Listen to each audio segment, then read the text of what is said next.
Roxo Media House. Special teams, special plays, special players. Hey Frog fans, welcome inside the Flying T Club studio here at Roxo Media House. I'm Luke Swan. And I'm Jake Fearnley with the TCU men's tennis team. Thank you for always supporting TCU's tennis team. We have loved seeing the support so far this season. In today's show, we'll provide coverage of TCU baseball, men and women's tennis, and track and field after 3 different meets over the weekend for the Frogs. Additionally, we'll take a closer look at football and men's golf with their best finish in a tournament so far this season. We will also bring you the latest from triathlon on their recent competition and equestrian heading to the national championships. So much to get to after a quick word from one of our sponsors.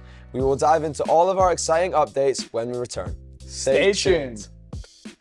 We're lucky to have a collective that's as strong and as powerful as the Flying T Club. It's a big deal for us. It is a game changer. You know, I would just encourage any fans out there to support it. Everyone asks me, what's the biggest priority? And I say, NIL is big. Please jump on board, show these student athletes how much they mean to you. The thing about NIL is I think there's a right and a wrong way to do it, and the Flying T Club's do it the right way.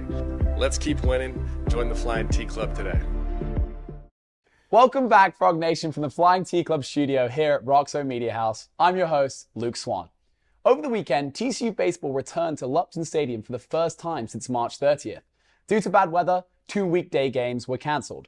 The Frogs hosted Texas Tech in a 3-game series, managing to capture the series with 2 massive wins on Saturday and on Sunday.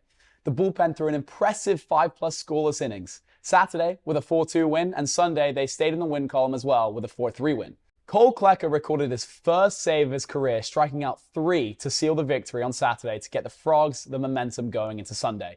With a season record of 22-13, they continue their road trip heading to Austin, facing the Longhorns in another Big 12 series. The series kicks off tonight at 6:30 p.m. Good luck, Frogs. Meanwhile, the women's tennis team came up short against Oklahoma on Sunday at home. Despite the loss, the duo of Jade Otway and Isabel Pascual secured their 11th win together, leading the team in both overall and conference doubles victories. Destiny Martins earned the Frogs' only singles win against a ranked Oklahoma player, making her the highest ranked win in her career. With a 12-8 record and a 7-6 in the Big 12, the Frogs conclude their regular season matching the highest number of wins TCU has ever achieved in the Big 12. TCU finishes the regular season in 5th place in the Big 12, making their best finish since 2016. The Horned Frogs headed to Stillwater early this week for the Big 12 championships. They unfortunately lost to K-State in the first round of the Big 12 championships, but have their sights set on an NCAA championship bid. Stay with us, we'll be right back. Welcome to the Squire Shop. We are locally owned and operated since 1994. We specialize in the finest men's clothing that the market has to offer at affordable prices with unbelievable service. We do custom clothing all the way to more casual, Peter Millar, Johnny O, kind of everything. Well, my dad's the owner, so I've been around retail my whole life.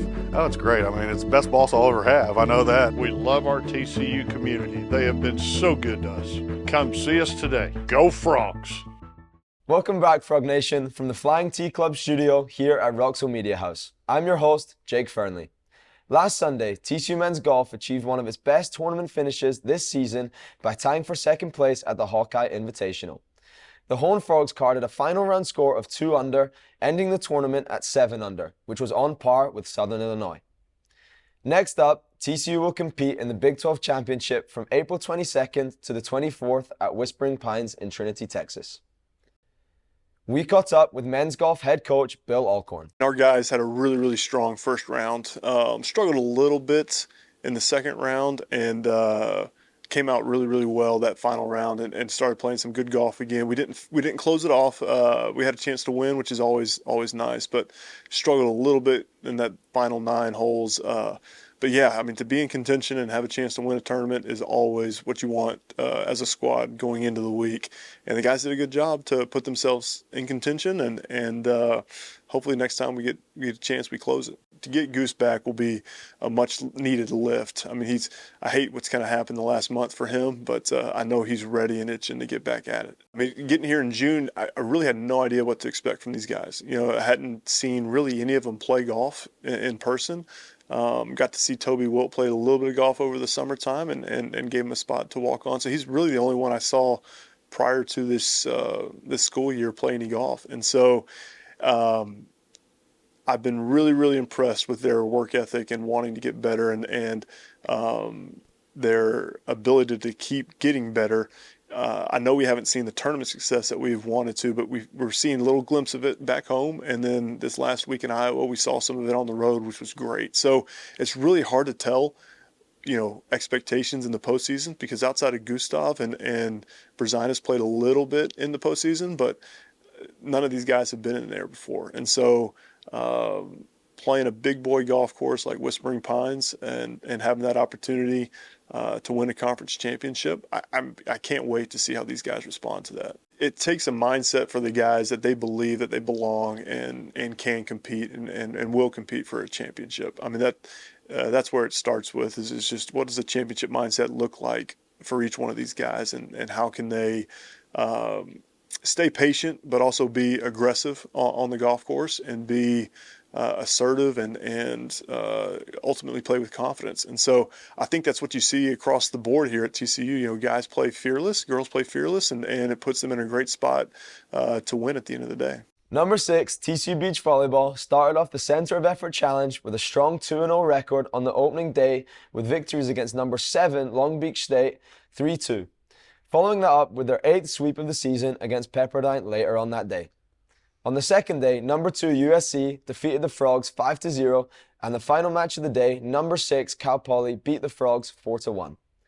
With a season record of 25-7, they will kick off their postseason journey at the Conference USA Championship in Sugar Beach, Louisiana from April 25th to the 27th. Good luck, ladies. Good luck, geeks. TCU Track and Field wrapped up at 3 meets over the weekend, which took place in Azusa, California, Long Beach, California, and also Gainesville, Florida.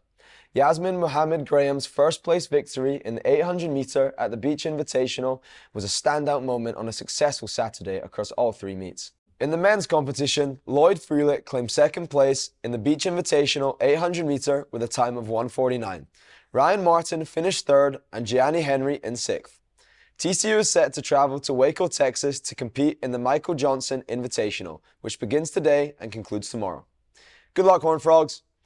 TCU Triathlon showcased strong performances at the Fort Worth Elite Development Cup on Saturday afternoon at Marine Creek. Competing on their home turf, the Horned Frogs secured 6 top 10 finishes in the Women NCAA Draft Legal event. Amanda Morrow claimed victory in the event, capturing the gold medal. Sarah Jimena also made her mark by finishing third. TCU Equestrian will wrap up their season this weekend at the 2024 National Collegiate Equestrian Association National Championship. The championship started yesterday and will conclude tomorrow at the World Equestrian Center in Ocala, Florida. Good luck, ladies, and bring home that title. TCU tight end Chase Curtis and offensive lineman Willis Patrick have earned spots in the National Football Foundation's Hampshire Honor Society. This honor society acknowledges seniors or graduated players who maintain a minimum undergraduate cumulative GPA of 3.2 and have served as starters or made significant contributions to their teams. Awesome job, Frogs, and we look forward to seeing you in the Carter on April 27th for the annual spring game. Stay with us, we'll be right back. Energy does everything for us. It's all-encompassing. We're all benefiting and affected from it. And it is something that we all need to know about. It is the glue that holds everything together. TCU is powering what matters, our future. We don't just talk about what's needed, we focus on results. The Ralph Lowe Energy Institute is creating a world where energy is affordable, sustainable, and reliable. Drivers, start your engines. Frogs today followed along TCU football coach Sonny Dykes this weekend as he took on NASCAR's Auto Trader EcoPark Automotive 400 as Grand Marshal. First of all, thank you. Thanks for the invitation to be here. I've got a bunch of family and friends here, and just excited to be part of this. And man, it's what a beautiful day today, and it's just awesome to be in Fort Worth and have a chance to be a part of this whole thing. So. As Dave mentioned earlier, so Ricky Stenhouse and I have know each other, have gotten to be friends a little bit, and Ricky came over, watched us practice Thursday when he got into town, and went to dinner with him Friday night, and just great people, and going to be rooting for 47 today. You know, got a lot of 47 gear over there with the family and friends, and so it's going to be an exciting day. And again, man, I'm just blessed and excited to be a part of it. Well, you know, it's funny. Yeah, so I actually did quite a bit of research. You know what I mean, and wanted to make sure that. when you're the Grand Marshal, you got to say, gentlemen, start your engines. And you kind of want to know, well, do I need to say something else? Can I say a little bit more than that? Do I make sure that I include everybody? I mean, just all the different things. So, yeah, there's some preparation that goes into it. But it's more lighthearted preparation. It's going to be fun. And just like I said, man, just excited to be part of NASCAR. And it's got a lot of momentum right now. And it's been fun to know some of the racers and to be to identify with what they go through and the life they live. And, man, it's a great sport. It's huge for the DFW Metroplex. It's just really been fun to immerse yourself in NASCAR and to get to know more about the sport. You look at DFW sports right now, and I mean, you've got the Stars are on a great run. Obviously, the Rangers are defending World Series champions. You had us at TCU 2 years ago, played for a national championship.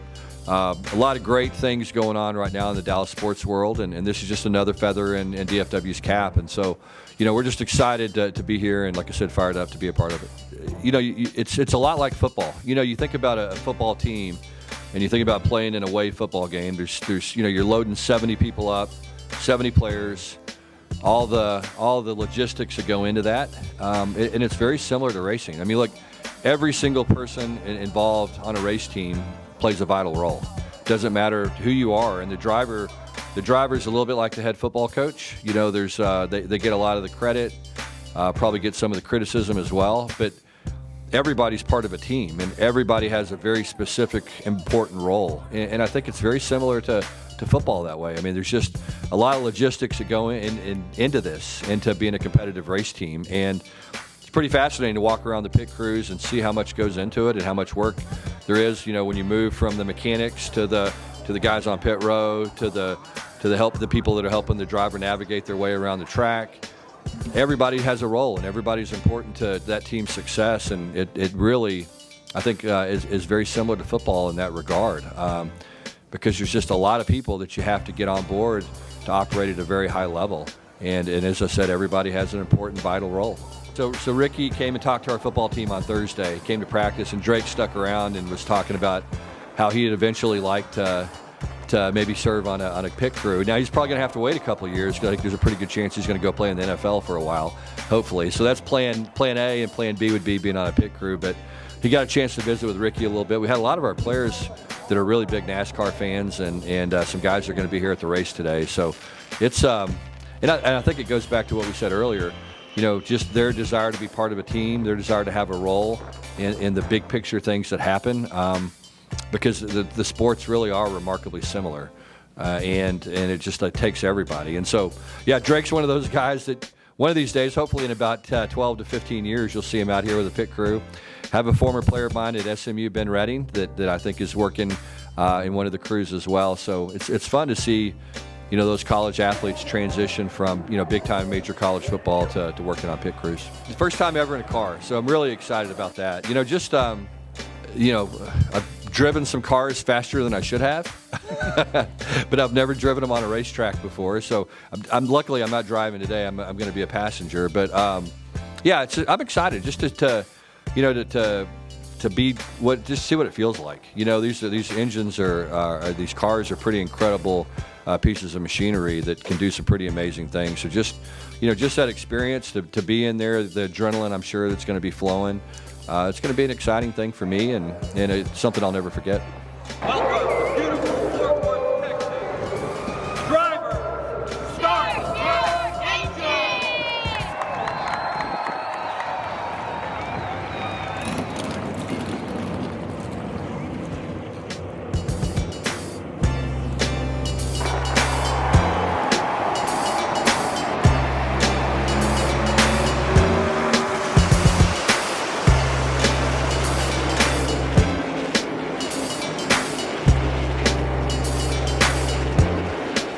Well, maybe he did a little better than me.